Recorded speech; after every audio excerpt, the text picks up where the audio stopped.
देखें अब ताल्लुक है सहाफ़त से तो फिर चीज़ें जहन में आती रहती हैं कि बाबर आजम स्पिन को अच्छा नहीं खेलते हैं, पहली बात। दूसरी बात, अभी फास्ट बॉलर्स को फ़ायदा हो रहा है, जो भी सिचुएशन है, वेदर कंडीशन है, पिच है, रावलपिंडी है, सब कुछ है। क्या ये वजह है कि हमने ज़बरदस्ती मैच मजदूर भी देख लेते, चलो खुश हो जाते, लेकिन हमने उठाकर रावलपिंडी में रख दिया है कि बाबर आजम स्कोर करते हुए हमें नज़र आए, बाबर जस्टिफाई हो जाए? Is that the reason? नहीं, मेरा ख्याल है बाबर की वजह से उसके हाथ में है कुछ नहीं। अब बाबर के हाथ में अब कुछ नहीं, वो टेस्ट टीम के अंदर डिसाइड करता है कोच और कैप्टन। अगर वाइट बॉल होता तो हम कहते हैं कि उससे बहुत ज़्यादा चीज़ें पूछी जा रही हैं और शायद वो अपना कुछ ओपिनियन दे सकता कि स्पिनर्स या फास्ट बॉलर्स की पिच बनाई जाए। जहाँ तक मुझे लगता है कि कराची वाला मैच पिंडी मुंतकिल नहीं होना चाहिए था, इसको मुल्तान मुंतकिल करते। और क्या मुमकिन नहीं है अगर आप 4 महीनों में 3 बड़े स्टेडियम बनाने की हिम्मत रखते हैं और आप कहते हैं कि आप कर सकते हैं, 2 साल के प्लान को आप 4 महीने में एग्जीक्यूट तो क्या आप 10-12 दिनों में ग्राउंड नहीं साफ करवा सकते, ग्राउंड प्रिपेयर नहीं करवा सकते? इतनी बड़ी आपके पास इंतजामिया है मुल्तान के अंदर। अगर आप शायकीन, अगर वहाँ, मैं आपको ये भी बता दूं कि अगर मुल्तान में मैच होता ना तो बहुत लोग देखने आते हैं। वहाँ के जो सराइकी लोग हैं उनको बहुत शौक है क्रिकेट देखने का और वो इतने बड़े सपोर्टर है पाकिस्तान टीम के, वो आते वो मैच देखने के लिए। अब पिंडी के अंदर एक तो रिस्ट्रिक्शंस इतनी है, आपको भी पता है कि लोगों का स्टेडियम तक पहुंचना बड़ा मुश्किल है। मुल्तान में आप कराते तो शायद वहाँ के लोग जो I think, don't you think कि वहाँ पर मौसम ज़्यादा ह्यूमिडिटी के लिहाज से ज़्यादा खतरनाक हो सकता है? ये इस मौसम के अंदर तो फिर कराची के अंदर क्यों करवा रहे हैं? तो कराची के अंदर भी यही हिसाब होता है ना, तो कराची में इससे भी ज्यादा हब्स होता है। और बाकी रहेगी, अभी आपने आप साहब से पूछा था कि जब वो होल्ड पे चला गया था कि फास्ट बॉलर्स, देखिए फास्ट जब भी जिस पिच में जूस होगा, पानी होगा नीचे, क्योंकि ग्राउंड के साइडों से पानी नीचे जाता है, तो वहां पर फास्ट बॉलर्स को फायदा होगा। स्पिनर हम नहीं खिला रहे, स्पिनर हमारे पास पूरे 15 में भी नहीं है स्पिनर। स्पिनर कहाँ से आएगा? वही सलमान अली आगा, मैंने आपको बताया था कि वही स्पिन बॉलिंग करेगा और उसी नहीं करने हैं 10-10, 15-15, 20-20 ओवर। इसके अलावा वो जा रहे हैं फास्ट बॉलर से किल करने। वो कहते हैं कि ओपोनेंट साइड को सीधे सीधे किल करो फास्ट बॉलिंग से। क्योंकि बाबर आजम की आपने बात की, तो Babar Azam I think test matches के अंदर अगर आप बात करें, एक उसका जो ऑफ ड्राइव है करता है, उसके अलावा तो इन स्विंग पे बाबर बहुत हल्का है। ऑन साइड पे तो लोगों ने चेक कर लिया बाबर को, थोड़ा सा पीछे करते हैं, बॉल अंदर आता है, बाबर हमेशा से स्ट्रगल कर रहा है उस बॉल का और अभी तक काबू नहीं काबू पाया उसने। क्योंकि स्पिनर के लिए मेरा ख्याल है बाबर को खेलना इसलिए आसान हो गया है कि बॉल ज्यादा तेज नहीं अंदर आता है। बॉल स्पिनर को इसलिए वो अच्छा खेल लेता है, बाबर अच्छा खेल लेते हैं अब स्पिनर को। अब उनका एक ही प्रॉब्लम रह गया है और वो है फास्ट बॉलर को इन स्विंग खेलना। कैसे आप कह सकते हैं कि बाबर स्पिन को अच्छा खेल रहे हैं? आपको पता है कि इवन ट्रेनिंग सेशंस में भी बाबर को दुश्वारी पेश आई है। देखिए ट्रेनिंग सेशन में तो फास्ट बॉलर ने बाउंसर मारा है, आपने देखे? वो फास्ट बॉलर ने भी उनको मुश्किल वक्त दिया है, लेकिन स्पिनर्स तो दे ही रहे हैं। स्पिन को तो बाबर नहीं खेल पा रहे हैं। मुझे ऐसा लगता है कि बाबर स्पिनर को अच्छा क्यों खेलता है, उसकी एक रीजन है कि पाकिस्तान के अंदर जितना भी आपका डोमेस्टिक का और दूसरा स्ट्रक्चर देख लें, फास्ट बॉलिंग तो आपके पास पिचेस ही नहीं बनती, आपके पास तो पिचेस ही स्पिनर्स की बनती हैं।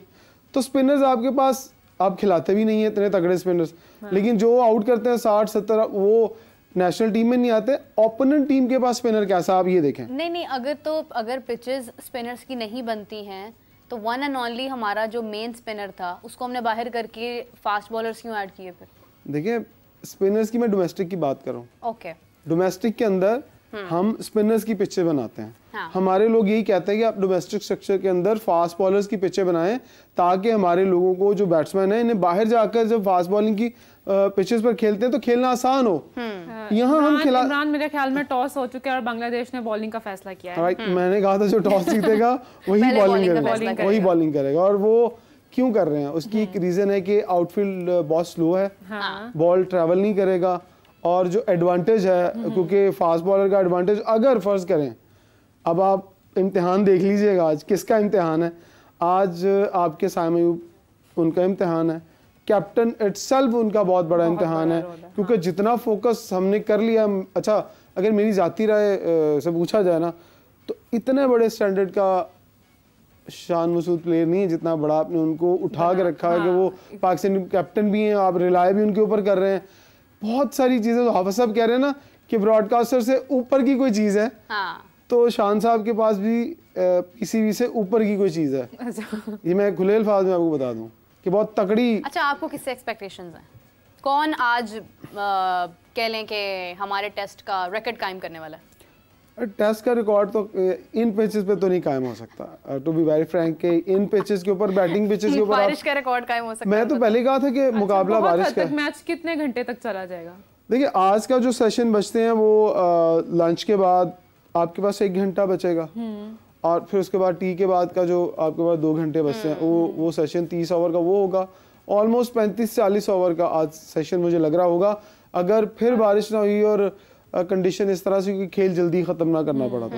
लेकिन अब बहुत बड़ा सवाल उठेगा बैटिंग साइड के ऊपर, क्योंकि फास्ट बॉलर जो बांग्लादेश के पास है, एक लेफ्ट आर्म फास्ट बॉलर, वो भी अच्छा बॉल सीम एंड स्विंग करते हैं। अब सारे करेंगे सर्वाइव, बारी लगाएंगे।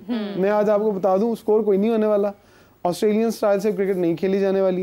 यहाँ पर सर्वाइव किया जाएगा आज का दिन कि किसी तरीके से आज विकेट थ्रो ना हो। मुझे लगता है कि पाकिस्तान की 2 से 3 विकेटें आज गिर जाएंगी, आज गिर जाएंगी, आज गिरेंगी। और कितना जल्दी है, हम बाबर को देख लेंगे, पर पॉजिटिव सोचना चाहिए। अगर 3 गिर जाएंगे ना तो आप बाबर देखने के बाद को और भी देख लेंगे। मतलब आप कह रहे हैं कि टुक टुक फटाफट सारी गिरेंगी। देखिए यहाँ पर ना तो फ्रीली देखिए बॉल एक तो सीम होगा और ऊपर से रुकेगा। जहां पर बारिश हुई हो, पहले ही काफी बारिश हुई इस ग्राउंड के अंदर, अब जूस बहुत ज्यादा पिच के अंदर मौजूद है। धूप जब तक उसको 1 दिन नहीं लगेगी तब तक वो उस कंडीशन में नहीं आएगा कि आप फ्रीली ड्राइव मार सके, फ्रीली पुल खेल सके। वहां पर बॉल फंसेगा, रुकेगा, स्विंग भी होगा और वहां पर सिर्फ बैटर्स को इतनी मुश्किलात आने वाली हैं कि अगर आपके पास अभी हमारे पास कहीं डिस्प्ले होता तो आप देखती कि पहले 2 ओवर में ही सारे जो हमारे ओपनर है वो स्ट्रगल करते हुए दिखाई देंगे आपको। यानी आपको लगता है कि आज डिफेंसिव अप्रोच के साथ हमारे रहना चाहिए, रहना भी चाहिए, क्योंकि 5 दिन का खेल है और ये 1 दिन का नहीं है। T20 मैच नहीं है कि आज आपको मैच खत्म करना है और आपको एडवांटेज उठाना है कोई DLS का, नहीं, ऐसा कुछ चक्कर ही नहीं है। आपने या तो ड्रॉ करना है या जीतना है या हारना है। अच्छा इमरान, यूसी के जो पिच की सिचुएशन है, अगर गेम स्टार्ट होती है, बारिश नहीं होती, अगर थोड़ा सा माहौल बन जाता है कि गेम स्टार्ट हो सकती है, तो कितने टाइम में आपको लगता है कि प्लेयर्स हमारे जो बैट्समैन हैं वो फॉर्म में आ जाएंगे? कितना जल्दी आ सकते हैं? देखिए हम आई थिंक 9 मंथ के बाद टेस्ट मैच की तरफ जा रहे हैं, कह सकते हैं ऑलमोस्ट। हाँ, तो अभी तो प्लेयर्स भी जो है वो कंडीशंस शायद प्रैक्टिस कर रहे थे। और वैसे भी अगर इवन इतना वक्त गुजर भी गया है तो आप देखें कि हम अपनी होम ग्राउंड पर तो बहुत देर बाद खेल रहे हैं।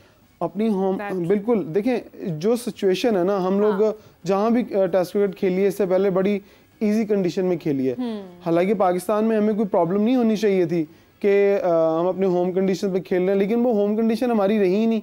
बारिश इतनी हो गई कि वो ना होम कंडीशन रही ना अवे कंडीशन रही। अब समझ नहीं आ रही करना क्या है। ऊपर से हम देखिए ऊपर से टॉस हार गए, ये सबसे जो हमें डिसएडवांटेज आज हुआ ना। फर्ज करें हमारी टीम, मैं कहना तो नहीं चाहता, अगर 200 के अंदर आउट हो जाती है तो फिर हमें ये तो नहीं होना चाहिए, ये बिल्कुल नहीं होना चाहिए। देखिए कंडीशन ऐसी है, आपने फास्ट बॉलर क्यों खिलाए हैं अगली टीम को? जब आप किसी के लिए जाल बनाते हैं ना, उस जाल में कभी कभी आप देखिए किसी टीम के लिए जब जाल बनाते हैं ना आप, तो कभी कभी आप उस जाल में खुद भी फंस जाते हो। क्रिकेट में बहुत दफा ऐसा हुआ है कि इंडिया हमेशा बहुत दफा ऐसा हुआ है कि वो स्पिन ट्रैक बनाता है, वेस्ट इंडीज स्पिनिंग ट्रैक बनाता है, वहाँ की मिट्टी ऐसी है, लेकिन वो खुद भी अपने जाल में फंस जाते हैं कभी कभी। तो ये ना हो कि पाकिस्तान हमेशा से ही जो मीडियोकर फास्ट बॉलिंग होती है ना, उनके आगे वो हमेशा लग जाते हैं। बहुत तगड़े फास्ट बॉलर को बहुत अच्छा खेलते हैं, जहां पर होते हैं ना थोड़े से हल्के फास्ट बॉलर, उनके आगे हम स्ट्रगल करते हुए हमेशा दिखाई दिए। लेकिन फिर वही वाली बात, कंडीशंस ऐसी हैं कि आप ये खुले दिल से नहीं बात कर सकते। लेवल ही और है ना। लेवल अल्लाह ताला ने बदल दिया मौसम के हिसाब से। अब दुआ करें कि हमारे जो ओपनर्स हैं वो जल्दी विकेट थ्रो ना करें। ओपनर्स, क्योंकि 2 लोगों के ऊपर तो बहुत बड़ी जिम्मेदारी ओपनर्स के ऊपर, शान के ऊपर, बल्कि आज मैं शान ओपन नहीं करेंगे, नहीं साइम और अब्दुल्ला शफीक करेंगे। अब्दुल्ला शफीक के ऊपर इतना प्रेशर नहीं होगा जितना मेरा ख्याल साइम के ऊपर जितना प्रेशर होगा, और जितना हाइप क्रिएट कर दी गई है ना। और आपने एक स्टार बंदे को बाहर बिठाया, नहीं स्टार बंदे को बाहर, इमाम को बाहर बिठाया ना आपने। अब आपने जिस बंदे को बाहर निकाला है और उसकी जगह पे जिसको रखा है, अब देखिए एक जगह पे 2 दोस्त हैं, एक दोस्त बाहर है, एक दोस्त खेल रहा है। अब उसने कह दिया कि मैदान खुला है, ये घोड़ा और ये घोड़े का मैदान, जो तेज भागेगा वही जीतेगा। अब साइम परफॉर्म करेगा तो वो आपकी फ्यूचर टेस्ट टीम का परमानेंट ओपनर होगा।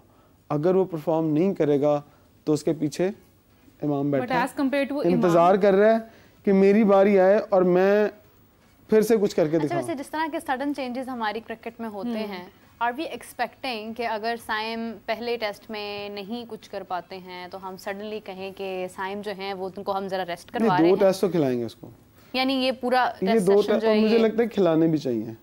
और अगर देखिए साइम अगर बांग्लादेश के अगेंस्ट भी परफॉर्म ना कर पाया ना, और होम कंडीशंस में भी, जो कि अच्छी नहीं है और उसके लिए अच्छी नहीं है, और ये फिर साइम की किस्मत है। अच्छा, साइम के लिए कैसे अच्छी नहीं है? देखिए where do you think Saim जो है वो कहीं ना कहीं स्ट्रगल करते हैं? देखिए वो लाइक करता है फास्ट बॉलर्स को, लेकिन वाइट बॉल की फास्ट बॉलिंग और रेड बॉल की फास्ट बॉलिंग में बहुत फर्क है। चिट्टा बॉल बहुत अच्छा नजर आता है, लेकिन जब आपने टेस्ट मैच में जाना है और आपको पता है कि आपने कॉन्सेंट्रेट करना है लंबी इनिंग के लिए, आपने 100 के लिए जाना है। 100 हमेशा टेस्ट मैच में लोग 100 के लिए जाते हैं। T20 में आपको पता है कि आपने टीम के लिए 40, 50, 60 तेज कर दिया, अच्छा स्टार्ट दे दिया और आप चले गए तो आपकी बल्ले बल्ले। लेकिन यहाँ पर आपने एक तो टीम के लिए परफॉर्म करना है और अपने आप को भी पक्का करना टीम में। ये डबल प्रेशर है साइम के ऊपर, मीडिया का वखरा प्रेशर है उसको टीम में। साइम की जो परफॉर्मेंस है पिछली, वो कोई इतनी खास आउटक्लास नहीं रही है एज कम्पेयर टू इमाम।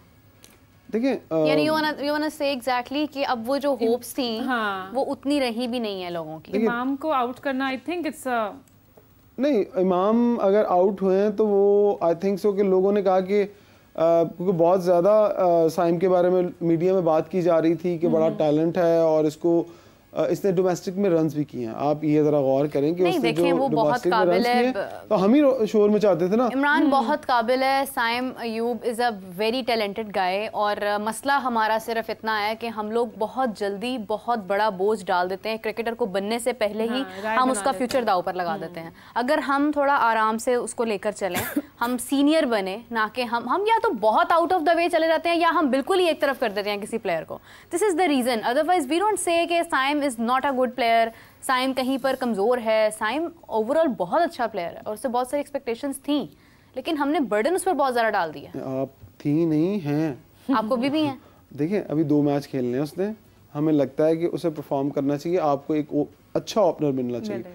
दूसरी बात, अब 4 फास्ट बॉलर खेल रहे हैं ना, तो मैं कहूँगा कि आपकी टीम का जो पाकिस्तान क्रिकेट बोर्ड में जो अब लीड करने हैं वकार यूनिस, वो कौन है? वो फास्ट बॉलर। तो लाइकिंग और डिसलाइकिंग तो बनती है ना। कौन किसको खिलाएगा? ज़ाहिर बात है उसे अच्छे फास्ट बॉलर लग रहे हैं तो अच्छे खिलाएगा। वो हिस्ट्री का हिस्सा है, लेकिन उन्होंने स्पिनर को, वैसे अगर हिस्ट्री का हिस्सा थी लाइकिंग डिसलाइकिंग, तो अबरार शुड बी देयर। देखिए इब्रार को खिलाना चाहिए था। मैं फिर हाफिज साहब की भी बात सुन रहा था, मैंने खुद भी एनालाइज किया कि अगर आपने शाहीन्स में उसको डालना था तो आपने पहले क्यों नहीं उसको शाहीन में डाला? क्यों नहीं किया? पहले उसको खिलाते शाहीन के अंदर, फिर आप कामरान गुलाम को ले आए। फिर आप मतलब आप देखिए, हम तो छोड़ दें, लोग बहुत सियाने हैं, बहुत सारे लोगों को पता चल रहा है हो क्या रहा है, ब्लंडर कर, इतनी जल्दी में नहीं सब कुछ करना चाहिए। अगर स्टेडियम्स के बनाने की बात आई तो बहुत जल्दी में हम, अच्छा हाँ